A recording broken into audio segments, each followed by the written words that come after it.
Hello, good afternoon. Welcome to the BBC News at 1. The former Newcastle United player Derek Bell has become the latest footballer to waive his anonymity and speak out about abuse he suffered when he was in a youth team. He says he was subjected to horrendous sexual abuse at his local boys' football club, Montague and North Fenham, in the late 1970s. His abuser, George Ormond, was found guilty of 12 indecent assaults and was jailed for 6 years in 2002.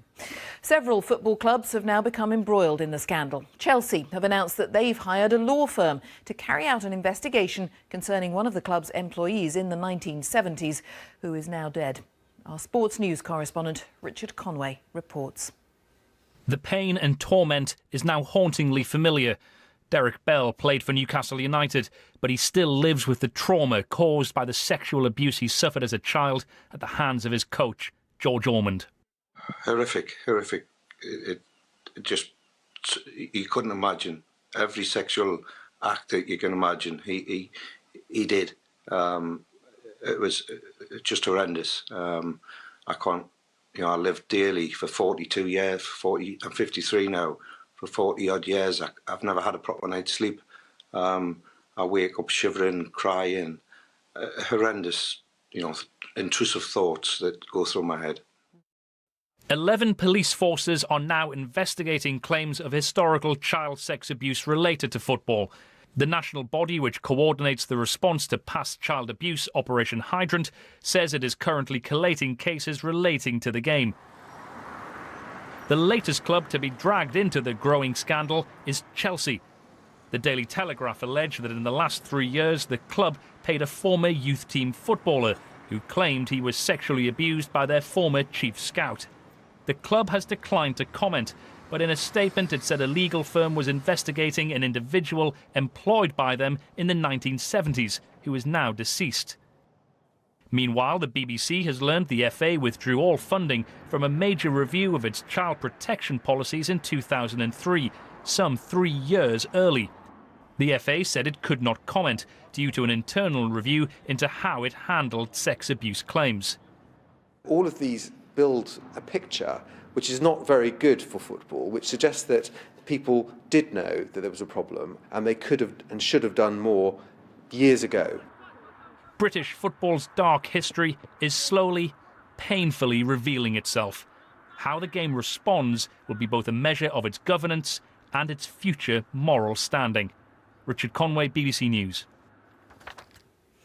RBS, which is part owned by the taxpayer, has failed a test designed to see whether it could cope with another severe global economic slump.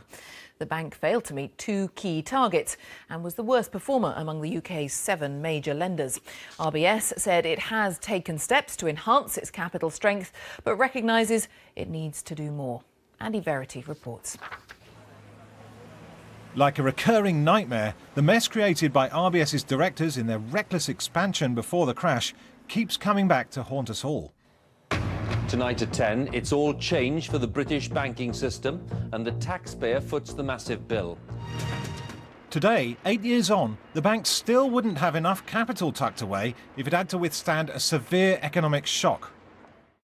The Bank of England tested the biggest banks to see what shape they'd be in if the price of oil slumped to $20 a barrel, the average house price dropped by 31%, and the UK economy shrank by 4.3%. Even in that severe scenario, most banks passed. The resilience of the system during the past year in part reflects the consistent build-up of capital resources by banks since the global financial crisis. As a result, the UK banking system is well placed to provide credit to households and businesses during periods of severe stress. Barclays Bank and Standard Chartered didn't have quite the amount of capital the regulators would like as a safety cushion, though the regulators are satisfied they're getting there.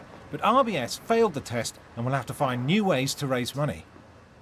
Since the global financial crisis, RBS has posted losses adding up to more than £50 billion. That's even more than the £45 billion that the taxpayer spent bailing them out. And now, in order to have enough money set aside, they have to raise another £2 billion. This is a bank that's been failing for some considerable time. That cultural change has clearly not worked its way through. They've had long enough to change the culture. If this leadership can't do it, then perhaps another leadership should be found at the top of the bank. But it's household debts as much as bank debts which could destabilise the economy. With credit available and cheap, consumers are drawing down their savings and borrowing for the first time since the crisis. These developments reinforce existing vulnerabilities from high and rising UK household indebtedness. After the crash, households cut their debts compared to their incomes, but now, encouraged by cheap personal loans, those debts are climbing again. Households can afford that borrowing if interest rates stay at record lows. Andy Verity, BBC News. The US President-elect Donald Trump has indicated that he intends to give up his business interests when he enters the White House. In a series of tweets, he said he'd be holding a news conference along with his children in December to discuss leaving what he called his great business in order to focus on running the country. Mr. Trump has been criticised for a potential conflict of interest should he maintain a role in his global businesses while president. A BBC investigation has found that ambulance services are struggling to reach seriously ill patients quickly enough, partly because of long delays in transferring patients from ambulance to hospital. Of the UK's 13 ambulance services, only Wales is currently meeting the target of reaching emergencies in 8 minutes. Freedom of information requests show that crews are wasting 500,000 hours every year queuing outside hospitals. Our health correspondent Robert Piggott reports. A Belfast ambulance rushes to a road traffic accident. A car and lorry have collided and a man is injured. But getting to the most urgent calls quickly enough is getting more difficult. Ambulances in Northern Ireland are supposed to reach life-threatening cases within 8 minutes, at least 75% of the time. They manage to do so only about half the time. Another city, another emergency. Just show me right across your tummy here. Yeah. OK. A 94-year-old woman has suspected sepsis, a dangerous infection.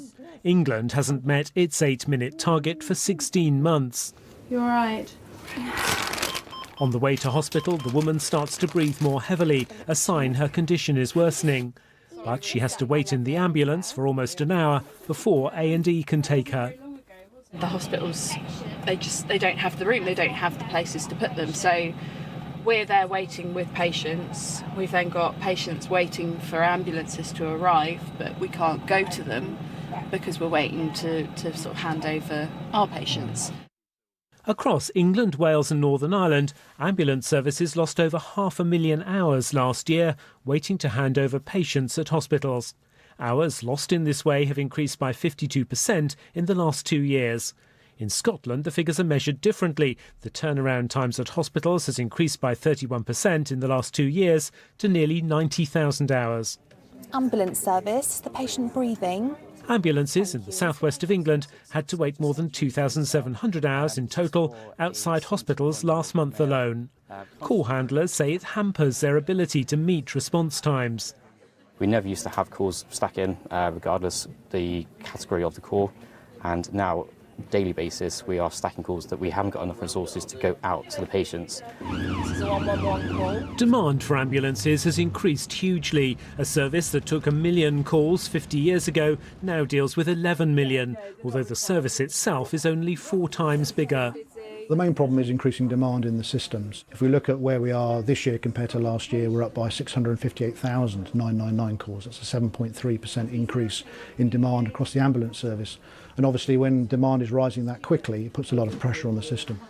That's lovely, thank you. Wales is pioneering a new procedure due to be introduced in England too, where call handlers spend slightly longer assessing the seriousness of calls before sending ambulances.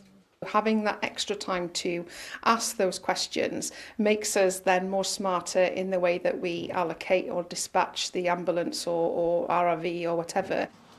An ambulance delivers a patient after another extended wait outside A&E. NHS England has acknowledged that hospital queues are a serious and worsening problem. Robert Piggott, BBC News. Well, let's talk first to our correspondent Stephen Godden, who's at an ambulance control centre in Edinburgh, and give us a sense of the picture where you are, Stephen. Well, it's a typically busy day in here, staff handling calls and sending crews out up and down the east coast of Scotland. As far as the pressures on the system in Scotland, they're very similar to those that you've been hearing about. The volume of calls is on the increase, around 1,000 additional calls every month. Staff are having to deal with ambulance crews, are having to wait longer to turn around patients at hospitals.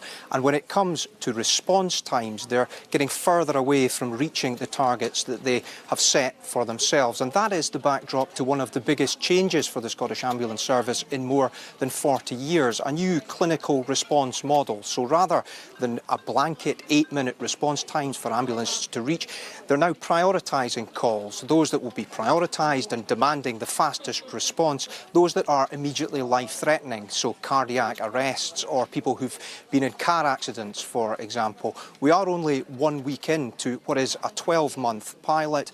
Staff say that the early signs that are good, but it will be independently assessed, and if it's successful, it will carry on. Ultimately, though, that will be determined by whether or not it is able to help the staff, the ambulance crews, to save more lives.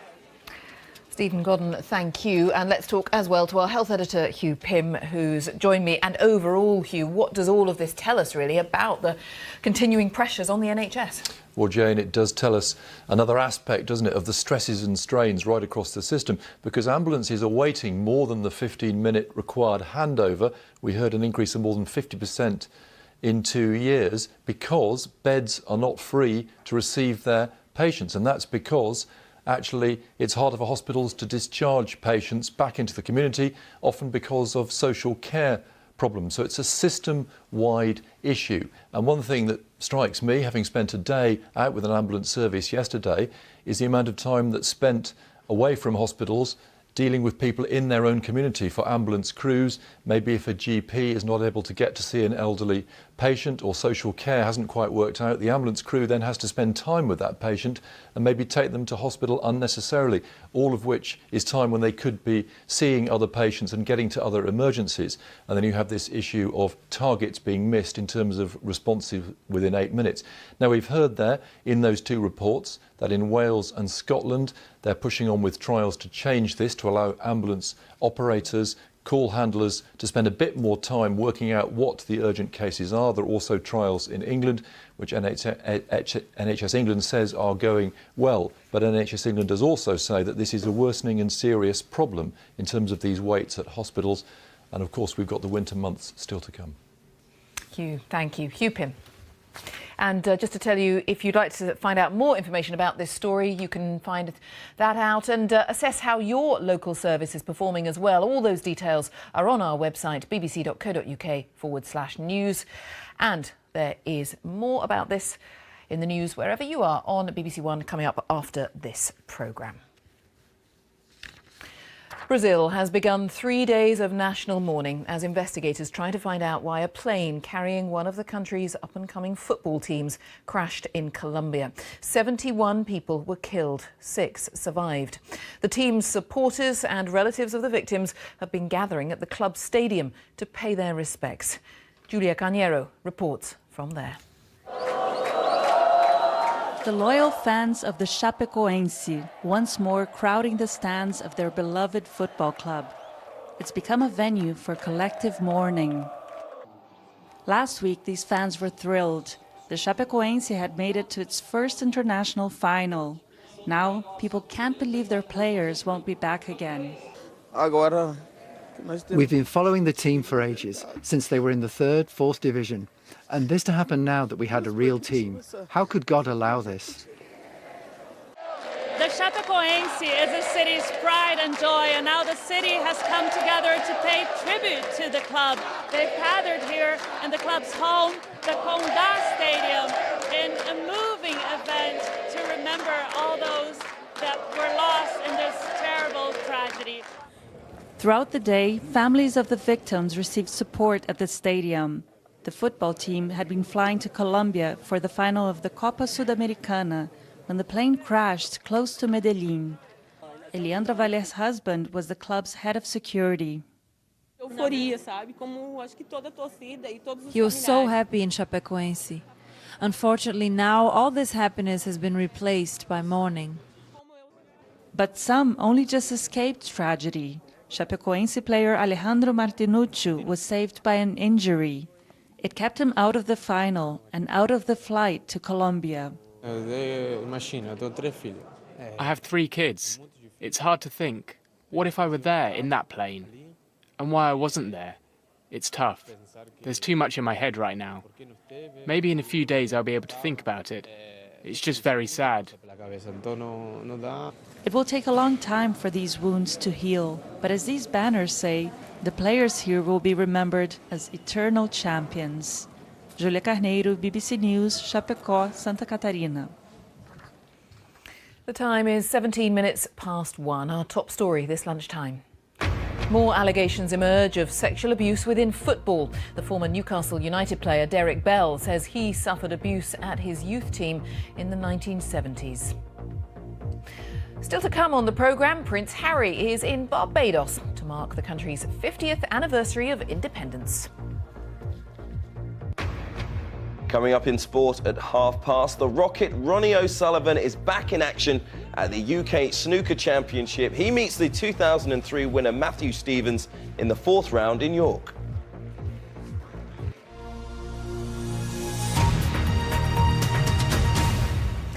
The ashes of the late Cuban leader Fidel Castro have begun a 4-day journey across the country today, from the capital, Havana, to the birthplace of the revolution, Santiago de Cuba. Yesterday, several foreign presidents joined hundreds of thousands of Cubans at a memorial in Havana. Fidel Castro's ashes will be interred on Sunday. Barbara Plett-Usher reports now from Havana. They gathered to say goodbye to the man who has shaped their country and their lives in a square that once echoed with his marathon speeches. Joined by international leaders who shared Fidel Castro's revolutionary history and benefited from his support, leftists from Latin America, African rebels turned presidents. Commander-in-Chief Fidel Castro attracted many enemies and survived hundreds of assassination attempts because of his unapologetic stance against imperialism. But in death as in life, Fidel Castro divided world governments. Most Western nations sent lower-level delegations, held back by his contentious political and human rights record. His people spoke only of socialist achievements and nationalist pride. Me particularly, I'm very thankful with him because about him, I could study without paying. He's a world leader because in every part of the world, Fidel Castro is an image, is an example for everyone. This is the kind of send-up that Fidel Castro would have relished. Once again, Revolution Square overflowing with people, his old allies here remembering his glory days at the height of his power, and tributes to his brand of revolutionary socialism. The revolutionary slogans didn't hold everyone's attention, though. In many ways, the world has moved on from this vision, the country from this reality. But Cuba is honoring a man who changed history. His ashes will now be taken in solemn procession across the country, retracing the victory march that marked the triumph of his revolution. Barbara Plett-Usher, BBC News, Havana. The UN Security Council will hold an urgent meeting this afternoon to discuss the plight of thousands of Syrian civilians trapped by fierce fighting in Aleppo as government forces advance. France has warned that the world could be about to witness one of the biggest massacres since the Second World War. Our correspondent Thomas Morgan reports from Beirut. Aleppo is a city on its knees. As the fighting goes on, civilians have again been caught in the crossfire. At least 21 have been killed this morning in one heavy aerial bombardment, women and children among them. Most of the images are too horrific to be broadcast. The French authorities say Aleppo could be the worst loss of civilian life since the Second World War. Those who can try and flee. Syrian forces and their allies are questioning those that leave. They say to try and weed out the rebels, those they call terrorists. Civilians that have reached pro-regime districts say they are angry with the way the rebels have dealt with them. But for the whole of Aleppo, the humanitarian situation worsens. Food aid, medical supplies are almost completely depleted. UNICEF say there are still 100,000 children living under siege in what was once Syria's largest city. Russia has criticised the West for not offering to help the residents who have fled the areas of Aleppo that were previously held by the rebels. Later today, the UN Security Council meets to discuss this crisis. The vast majority of the people of eastern Aleppo are still trapped in a sharply worsening siege, pounded by accelerating bombardment, deliberately deprived of food and medical care. Many of them, including small children, report that they are simply waiting for death. If President al-Assad continues to regain the parts of the city which were lost to him 4 years ago at such a rapid rate, it's difficult to see government forces agreeing to any immediate ceasefire. His aim is to reclaim the city by the time Donald Trump takes up office as a US president. But at this rate, it may be far sooner. Thomas Morgan, BBC News, Beirut. In an exclusive interview with BBC News, the outgoing director of the CIA, John Brennan, has said it'll be disastrous if Donald Trump sticks to many of his current plans when he takes office. And Mr. Brennan warned the president-elect of the dangers of trusting the Russians. Our security correspondent Gordon Carrera is in Washington. Talk us through, Gordon, some of his main concerns. Yes, it was a wide-ranging interview with the CIA director, looking really at what might come with the Trump administration, in a sense from one of the most powerful national security officials that he wasn't sure what was to come and how far, really, the Trump administration would match in policy what rhetoric it used during the campaign, especially on some of the most sensitive issues. The conversation we had began with Syria and events in Aleppo, and there he blamed Russia for much of the slaughter, as he put it, of civilians, and he warned President Trump and his team to be careful about dealing with the Russians, as they've talked about doing. Russia is a country that will pursue its national interests frequently to the detriment of the interests of the peoples of the countries wherein it operates. So I think President-elect Trump and the new administration need to be wary of Russian promises. Russian promises, in my mind, have not given us what it is that they have pledged. As well as concerns over Russia, he raised the issues of Iran's nuclear deal and his concerns that the Trump administration might tear up that deal. Also concerns over how the new administration might employ the CIA's covert powers, issues of waterboarding causing great controversy in the past, and the use of language by some people associated with the Trump administration when it came to dealing with the terrorist threat. So a rather large number of concerns there from the CIA director, and a rather large sense of uncertainty about what might be to come. Gordon, thank you. Gordon Carrera there in Washington. Here, police say thousands of people are falling victim to a form of blackmail in which criminals trick people into performing sexual acts in front of a webcam and then demand money to stop the images being passed to other people. The number of victims of what's known as sextortion has doubled in the last year, as Danny Shaw reports. A young victim of one of the fastest growing and most sinister scams on the internet. Daniel Perry from Dunfermline made an explicit recording on a webcam. He thought it was for a girl he'd met online. In fact, he'd been set up by criminals. They blackmailed him, and Daniel killed himself. He was 17.